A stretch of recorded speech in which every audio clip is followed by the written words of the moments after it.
Coach Michael J. Zbedski. Coach Zbedski's progression as a coach has been just like it should be. Assistant freshman at JV, varsity assistant, and then varsity head coach. Beginning at Garden City, going to Berkeley, and then to Walled Lake Western for the past 23 years. 13 division and/or conference championships, undefeated seasons, and multiple consecutive conference and regular season wins. Has qualified for the state playoffs for 18 of the past 23 years, winning 6 district and regional championships, 6 years in the semifinals and Division II state runner-up in 2016. Has won 2 state championships, Class AA in 1996 and Division I in 1999 with a 14-0 record. Through the MHSFCA, Coach Zbedski has coached 8 academic all-state teams, has been awarded the Frazier Reading Award, and 4 times the Steve Spicer Memorial Leadership Award. 3-time Regional Coach of the Year, and in 1999, the Division I State Coach of the Year. Coach Zbedski was the East head coach in the East-West All-Star Game in 2013, and the head coach for the Michigan-Ohio Border Classic in 2014.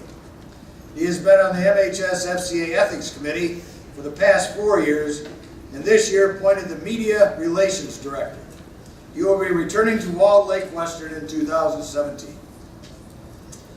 Coach Zbedski's biggest thrill in coaching: when my wife, Wendy, and my 2 sons, Brent and Trevor, are on the sideline with me on a Friday night. Coach Zbedski's comment on why coach: this is one of the last stages to teach discipline, respect, and accountability. This is an opportunity to positively impact the young man's life. Ladies and gentlemen, the newest member of the Hall of Fame, Coach Michael J. Zbedski.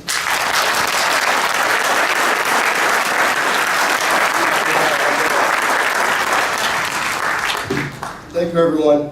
Congratulations, everyone up here. I think the best part about my speech is the last one.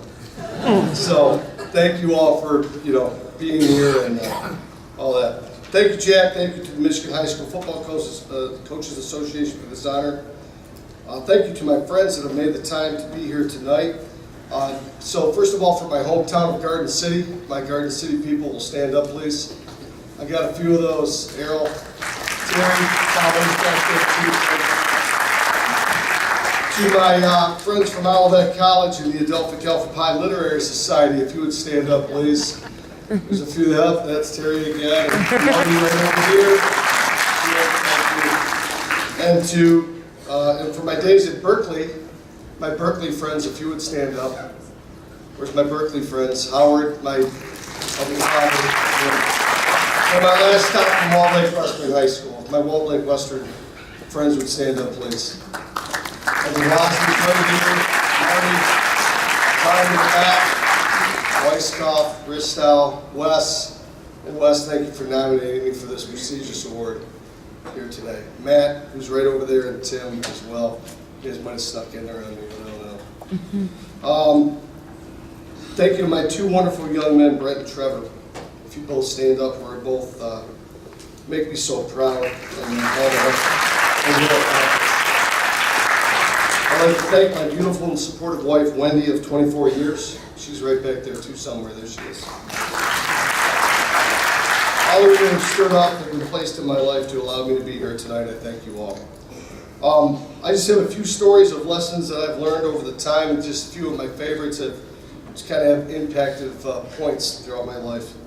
In 1974, my parents, Frank and Joy Zbedski, signed me up for the first sports team I ever participated on, Garden City East Panthers youth football team.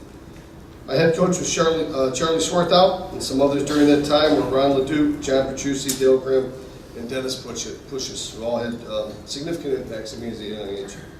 The practices were extremely difficult, and I quite often came home with a bloody nose, a broken finger, or another bruise. My mother told me it was okay to quit on many occasions, but being the youngest kid on the block and the only one of my friends to endure the sport of football, I couldn't do that.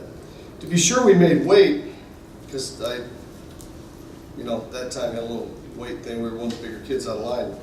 To be sure we made weight, our coaches would pick us up, take us to the Coliseum Racquetball Club on Ford Road, and place us in the sauna.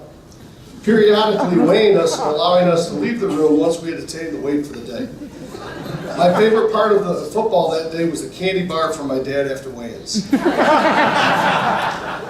first football camp I attended was at the University of Michigan in 1981. Bo Schembeckler was the head coach. We made the commute on the short drive down 94 each morning for a full week. A lot of my friends attended this camp to hear and see Coach Schembeckler speak. The most influential speak to me, though, was by Coach Tom D. Reed from Miami of Ohio University. My favorite quote has the title, "The Common Denominator of Success." I have this speech back at school in my office, and it is the one article that is constantly shared with my teams. In a nutshell, the common denominator of success is to do the things that failures just don't like to do. It has always been that simple and made complete sense to me. The Berkeley era started off with my favorite job interview by Bob Gershman and Jay Mikulski. I was coaching with Errol and Jim and Howard when my AD and principal walked out to the practice field and asked me if I'd like to interview for a math position that was open. I said, yes, I'd be very interested in interviewing for this job. They said, do you want the job? I said, yes, I do. They said, congratulations, you're hired, and go to the board office. Things were a lot simpler back then. It was a wonderful thing. Some of my life lessons are built around the experiences of people in the room or the people that could not be with us today. My parents taught me unconditional love. No matter what was needed or when, they were always there. Football has taught me that commitment and perseverance is something needed to be successful. Coach Reed taught me hard work and preparation will carry you through life and give us all a chance for success. To my friends that are here today, you have taught me loyalty and friendship are characteristics that can only be earned and developed through time. To my family, Wendy, Brent, and Trevor, forgiveness and understanding is a mortar that keeps our family together. Thank you to the Michigan High School Football Coaches Association. I have attended this event many times, long before I had a family. Early on, I felt I could never reach this pedestal with all these fine gentlemen up here and the Hall of Fame members out there. To be standing in front of you today and to be surrounded by such icons in high school football is unbelievably humbling. To my two sons, Brent and Trevor, to finish off here, you both make me so proud. I loved having you in film and practices as babies. I loved having you in practice and games as ball boys, water boys, and equipment managers. It was a blessing for both of you to be on the sideline with me at Ford Field last fall. I love you both very much. To my wife, Wendy, thank you for enduring my hobby of football. You allowed me to attend clinics, spend 7 days a week game planning, watching film during vacations. There are many things at home that I should do, but you get it done so we have a chance to win on a Friday night. To my parents, Frank and Joyce, thank you for signing me up to play football in 1974. May you both rest in peace, and I love you both. Thank you all for this moment in time and for taking the time out of your lives to be here tonight. And God bless you all. Good night.